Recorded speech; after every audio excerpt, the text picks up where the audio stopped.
The orbital dry dock around Mars hummed with activity, a sprawling metal hive of alien construction drones skittering across the skeletal frame of the newest human containment facility. Captain Elias Vance floated near the observation deck, his magnetic boots keeping him anchored as he watched the Vorak workers assemble what they called a state-of-the-art prison. His jaw clenched as he took in the sleek, angular design, all sharp edges and smooth surfaces, built for aesthetics rather than function. A chittering voice echoed from behind him. Impressive, is it not? Vance turned to see Overseer Krillix approaching, his insectoid limbs clicking against the deck plating. The Vorak's segmented carapace gleamed under the artificial lights, his multifaceted eyes reflecting the flicker of welding torches in the distance. Beside him slithered Zepyrian engineer Vess, his reptilian scales shimmering with self-satisfaction as he cradled a holographic projector in his clawed hands.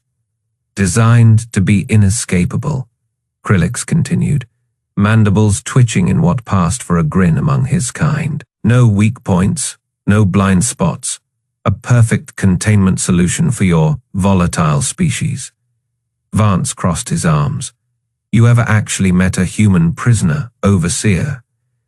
Krillix's antennae twitched.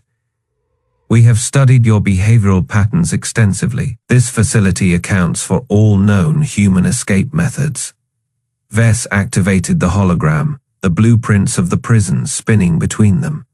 Reinforced plasteel walls, biometric locks keyed to Vorak DNA, no exposed wiring or mechanical systems within reach. His forked tongue flicked out. You'll find it quite secure. Vance leaned in, studying the schematics. His eyes narrowed at the lack of redundancies. No secondary exits, no manual overrides, just smooth, seamless corridors designed to funnel prisoners into dead ends. He tapped a section of the hologram. What about emergency protocols, fire suppression, atmospheric controls? Vess waved a dismissive claw. Automated systems handle all contingencies. Your kind won't need to lift a finger. That's the problem, Vance muttered. Krillix tilted his head.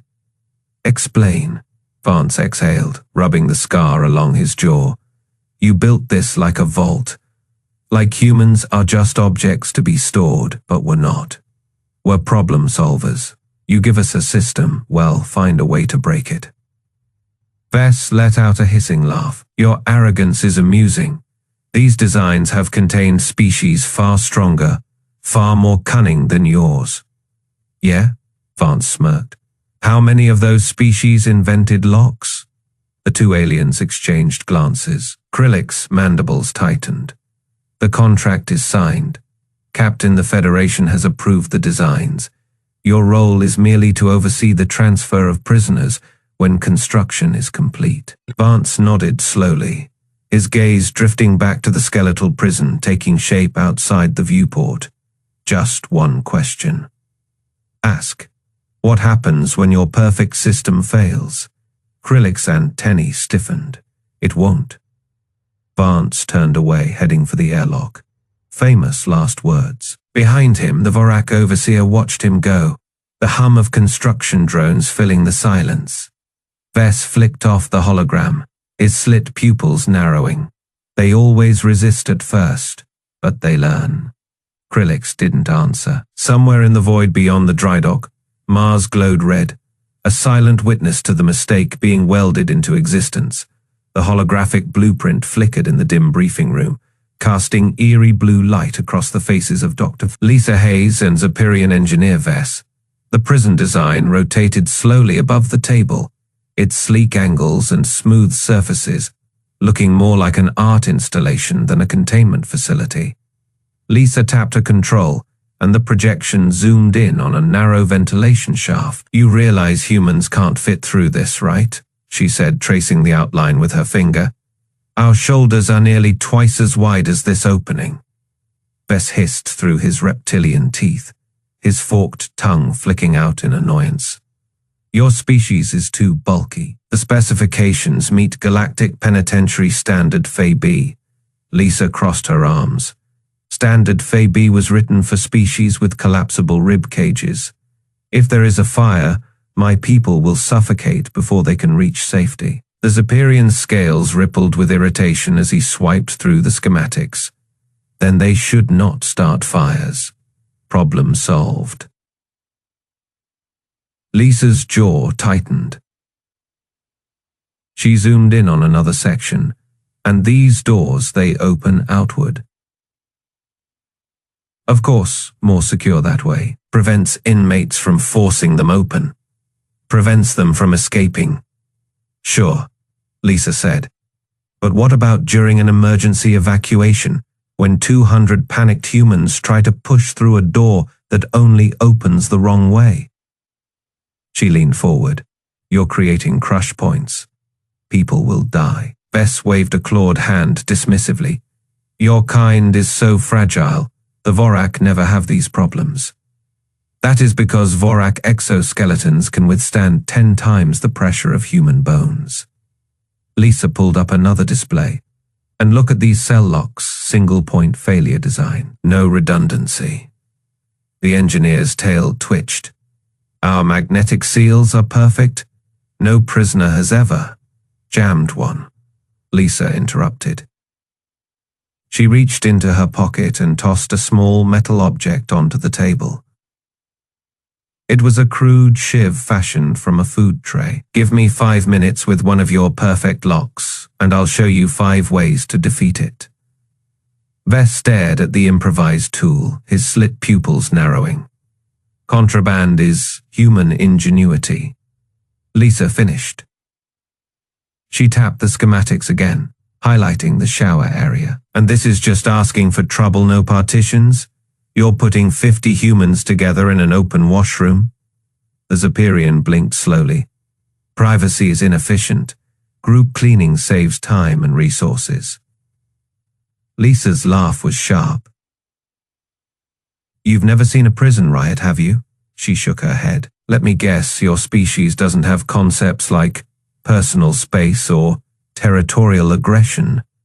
Vess's scales darkened slightly. We are civilized. Humans are too, until you take away our dignity. Lisa zoomed out, showing the entire facility layout. This whole design is a disaster waiting to happen. The sightlines are wrong for human guards. The stair risers are inconsistent, and the lighting will cause migraines within a week. The engineer gathered his datapad with an angry snap. Your complaints are noted, but the contract is signed. Construction begins tomorrow. Lisa leaned back in her chair, a slow smile spreading across her face. Fine, build your perfect prison exactly as designed. She stood up, gathering her own materials. Just remember, we warned you. Vess paused at the door, his tail twitching again. Your species is so breakable. Lisa's smile turned cold. You'll learn. As the door hissed shut behind the retreating Zeperian, Lisa pulled out her comm unit. Vance, yeah, they're not changing anything, just like we predicted. She listened for a moment, then grinned. Oh, I can't wait to see their faces when Morrison gets in there. Tell the boys to start practicing their door, jimmying skills. Outside the briefing room, Vess transmitted his report back to Vorak Overseer Krillix. The human consultant raised numerous objections, he hissed into his communicator, all based on their biological weaknesses and psychological instabilities. Krillix's chittering voice came through the speaker. Irrelevant. The design is flawless for any civilized species. Proceed as planned. Vess glanced back at the closed door where the human woman remained. A strange feeling crawled up his spine. Something his people didn't have a name for. If they had, they might have called it dread. Meanwhile, Lisa Hayes pulled up a different set of schematics on her private terminal. These showed subtle modifications. Ventilation shafts, slightly widened here. Door mechanisms slightly weakened there. She transmitted the file to a secure channel with the subject line, Contingency Plan Beta. As construction drones began swarming over the orbital dry dock the next morning, Neither the Vorak nor the Zeperians noticed the small human maintenance crew taking detailed scans of every structural component, or the way they occasionally lingered near key junctions, running their hands along freshly welded seams. Back on the observation deck, Captain Vance watched the activity through narrowed eyes. His comm buzzed. It was Admiral Carr. "They really didn't change anything?" the Admiral asked. "Not a damn thing," Vance confirmed. "Stubborn as always." Carr's chuckle was dark. "Good, let them build their perfect prison. By the time our boys are done with it, they'll wish they'd listened." Vance pocketed the comm and turned to watch a massive support beam being lifted into place. Somewhere in that growing structure, invisible to alien sensors, a dozen tiny vulnerabilities were already being carefully engineered into the design, each one waiting for the right human touch to turn them into opportunity. The armored transport pod hissed as it docked with the prison's intake bay. Jake Morrison sat perfectly still, his wrists bound by Vorak energy cuffs that pulsed with a faint blue glow. The restraints were designed to tighten at the slightest resistance, standard procedure for high-risk species. Across from him, Vorak Guard Commander Tesk clicked his mandibles in satisfaction, his chitinous armor reflecting the harsh white light of the pod's interior. "First human," Tesk said, his voice a grating buzz. "First failure." Jake didn't react. Head spent the last 6 months in transit, locked in a cryo, cell aboard a Vorak penal ship. The aliens had debated whether humans were even worth imprisoning, too fragile, too primitive, but the Federation had insisted, make an example of them. The pod doors slid open with a hydraulic whine. 2 more Vorak guards flanked Jake as he was marched down a sterile corridor. The walls were seamless, polished to a mirror finish. No handholds, no weaknesses. Ahead, the entrance to cell block loomed, a massive hexagonal door etched with Vorak runes, inescapable. Tesk tapped a clawed limb against the door's control panel. This facility was designed by the finest minds in the Galactic Penitentiary Guild, he said, pride oozing from every syllable. No species has ever breached a Vorak containment system, not the Tharxian Hive, minds, not the telepathic Ceruleans, and certainly not you. The door hissed open, revealing a cavernous cell block. Rows of identical cells lined the walls, each a perfect cube of featureless metal. No bars, no windows, just smooth, unbroken surfaces. Jake's eyes flickered over the details. The doors opened outward, standard Vorak design. The ceiling was low, barely 7 feet. The air smelled sterile, filtered to remove any trace of individuality. "Welcome to your new home, Sofkin," Tesk sneered. "If you can call it that." Jake said nothing. As the guards shoved him toward an open cell, the interior was bare, except for a recessed sleeping platform and a small waste reclaimer.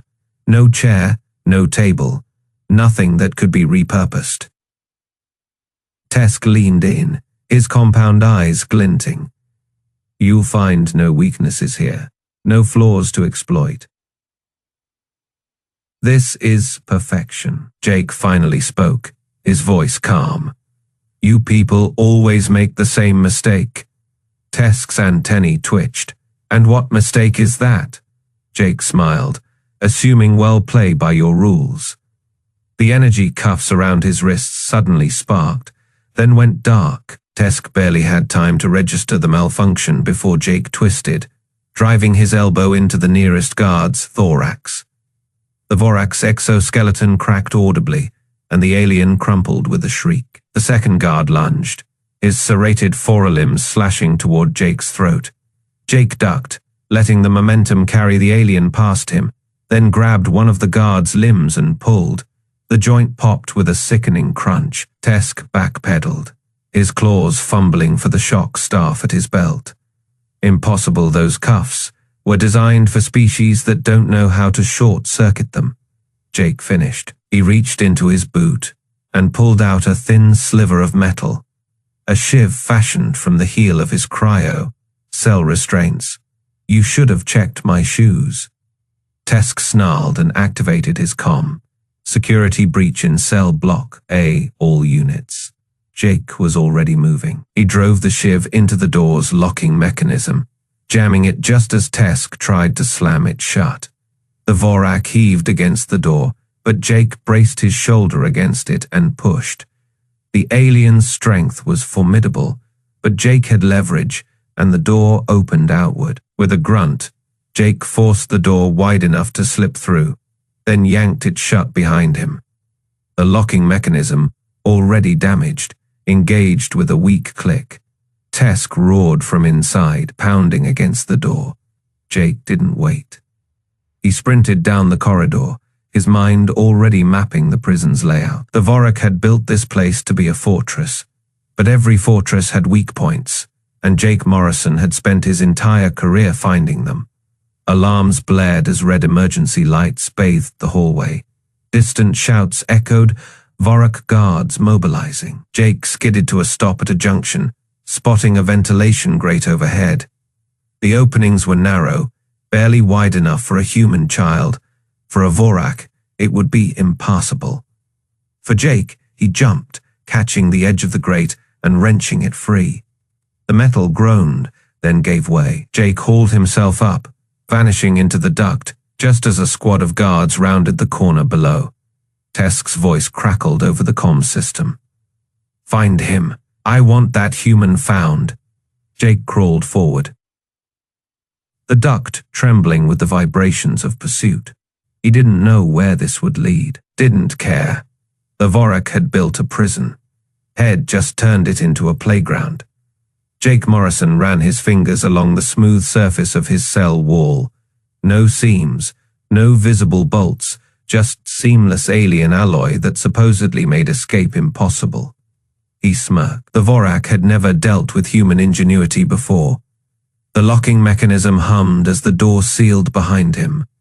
Vorak Guard Commander Tesk's chitinous face pressed against the transparent barrier, his compound eyes glinting with satisfaction. "No human has ever escaped a Vorak facility," he rasped, mandibles clicking. "Enjoy your stay, Softskin." Jake waited until the guard's footsteps faded. Then he reached down, pried the reinforced heel cap from his boot, and flicked it open. Inside, a thin sliver of metal gleamed, fashioned from a discarded maintenance tool he'd palmed during intake. The locking panel was sleek, designed to resist tampering, but the Vorak had made one critical mistake. They assumed humans wouldn't think to exploit the emergency release. Jake wedged the shiv into the narrow gap beneath the panel and twisted. A sharp crack echoed as the mechanism shattered. The door hissed open. Outside, the corridor stretched in both directions, illuminated by soft blue bioluminescent strips. No guards, no cameras, just another flaw in their design, overconfidence. Jake moved silently, keeping to the shadows. The prison's layout was burned into his memory from the intake march. Cell blocker led to the maintenance hub, which connected to the ventilation system, and the vents, they were just wide enough for a human to squeeze through. A pair of Vorak guards rounded the corner, their exoskeletons clicking as they walked. Jake pressed himself against the wall, holding his breath. The guards passed without glancing his way. Idiots. He reached the maintenance hatch and pried it open. The interior was a maze of narrow ducts, barely large enough for a Zephyrian technician. But Jake, he slipped inside like a shadow.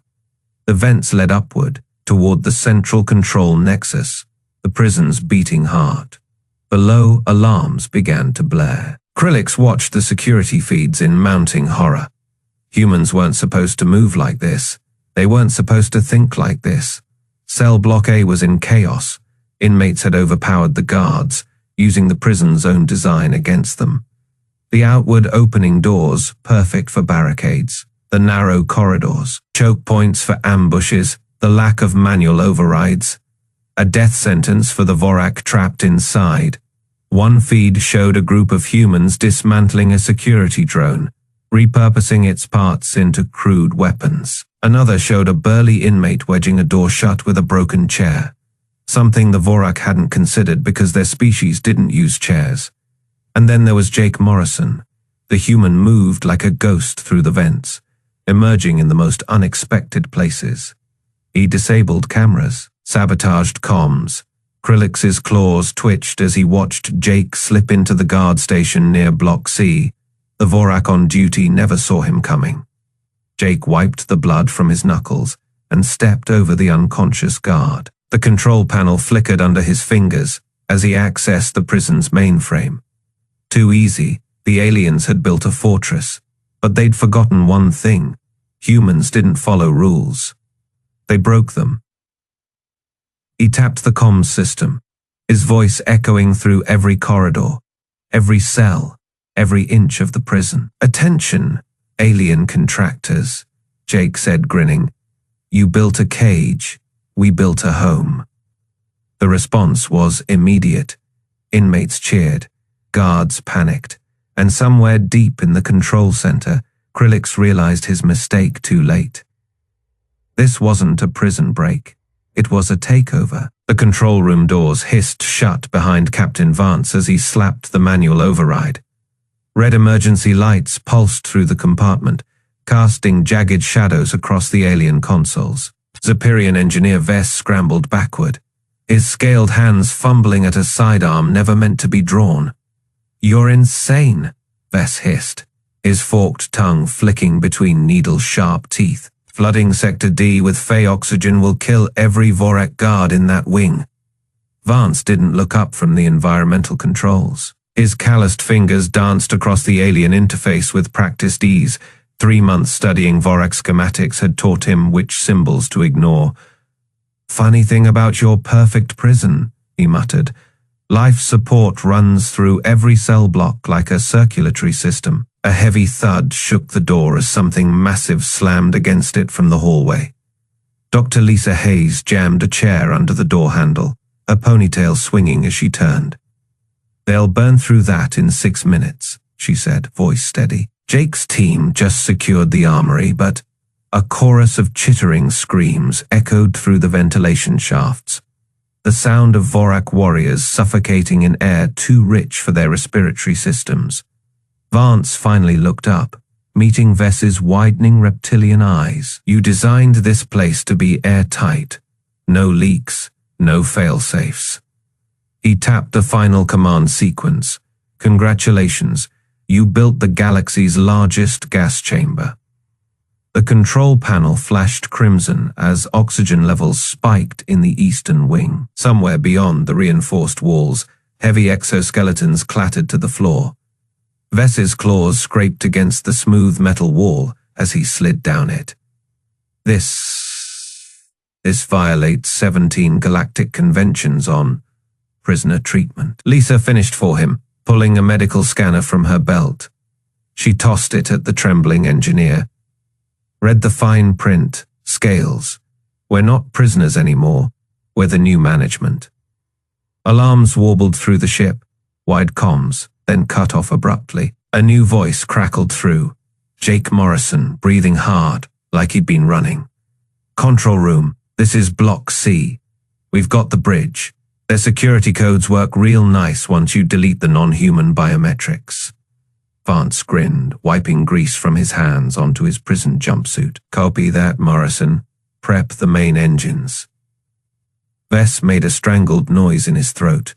"You can't possibly think that this orbital platform has enough thrust to break Mars' gravity." Lisa patted a console affectionately.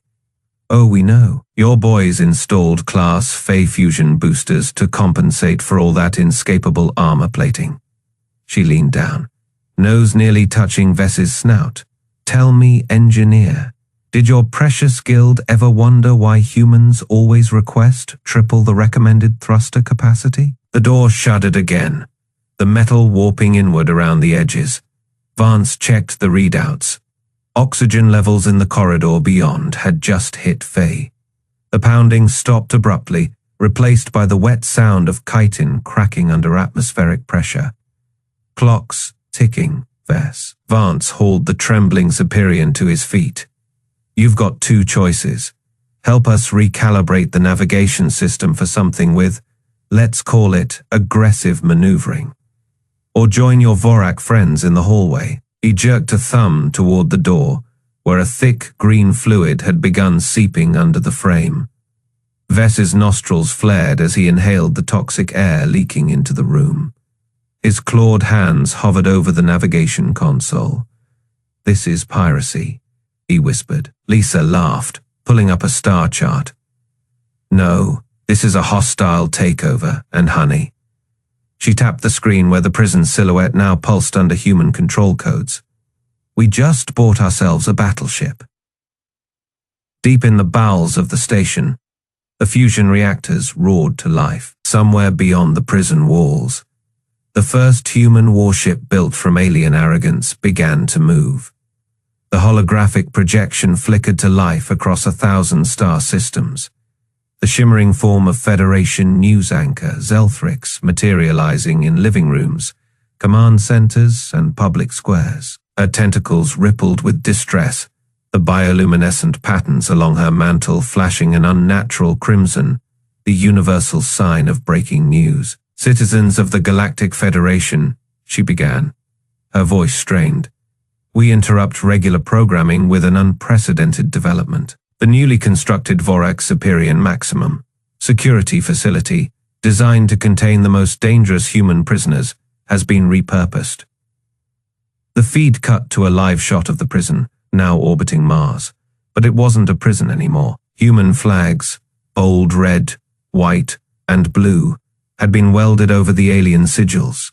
The angular, oppressive architecture now bristled with retrofitted weapon emplacements, their barrels humming with charged plasma. The docking bays, once meant for prisoner transfers, now swarmed with human gunships. Admiral Carr's face filled the screen next, his smirk visible even through the grainy interstellar transmission. He leaned back in what had once been Overseer Krillik's command chair, spinning slowly as he addressed the galaxy. "Good evening, Federation," he said, voice dripping with smug satisfaction. "I'd like to formally announce that the Terran Alliance has acquired new assets." Zelthrix's hologram reappeared, her mantle pulsing erratically.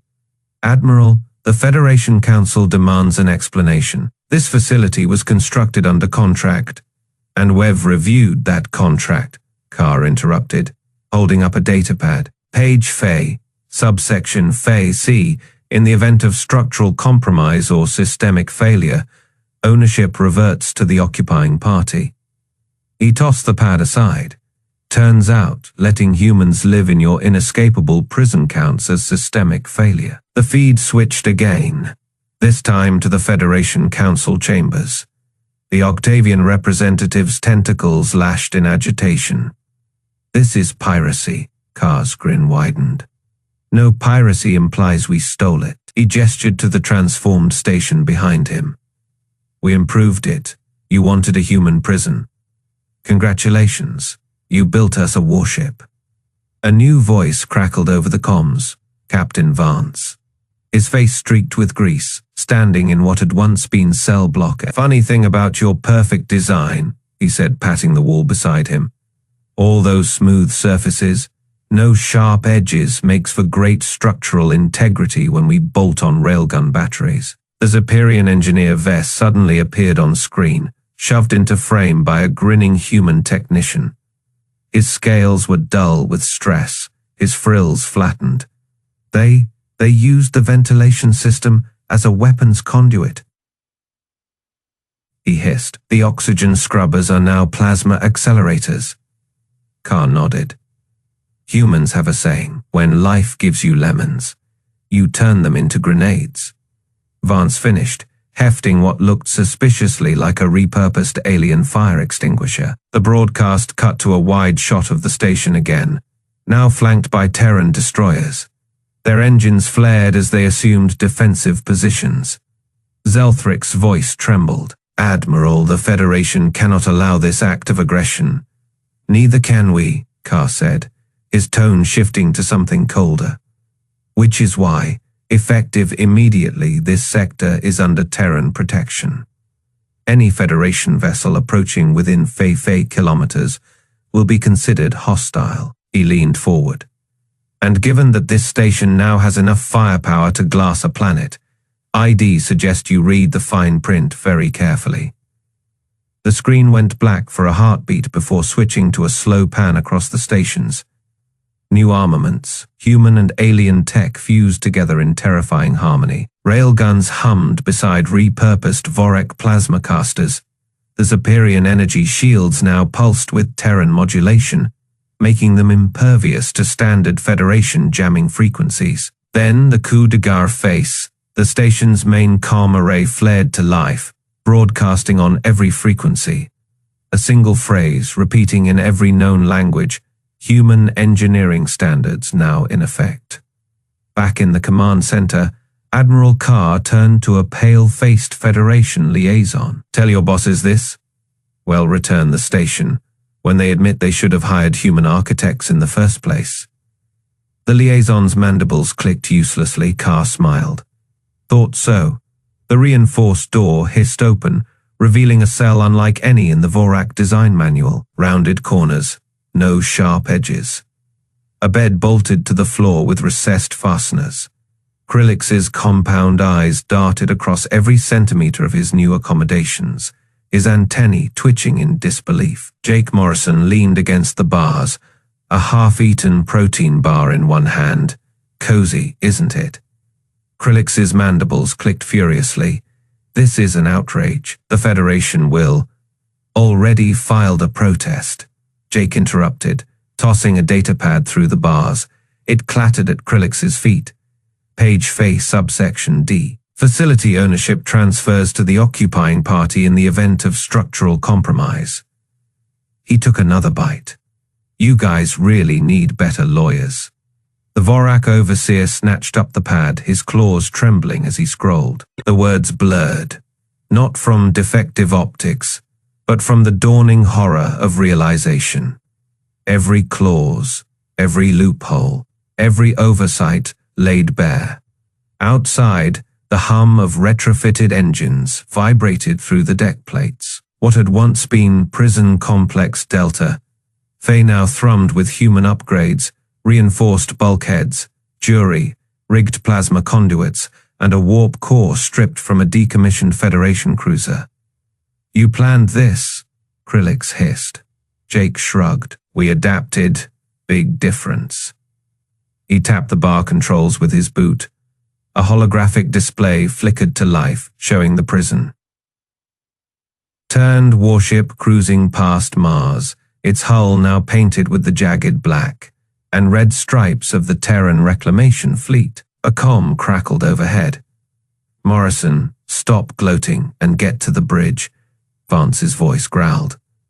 "We've got company," Jake smirked. "Duty calls." He turned to leave, then paused. "Oh, almost forgot." He pulled a small manual from his pocket and slid it through the bars. "Standard operating procedures for your new home.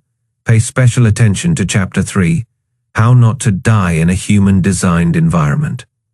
Krillix flipped it open. The first page bore a single line in bold, "Rule Fay, assume everything is a weapon." Footsteps echoed down the corridor as Jake walked away, whistling behind him. The Vorak's voice rose to a shrill pitch.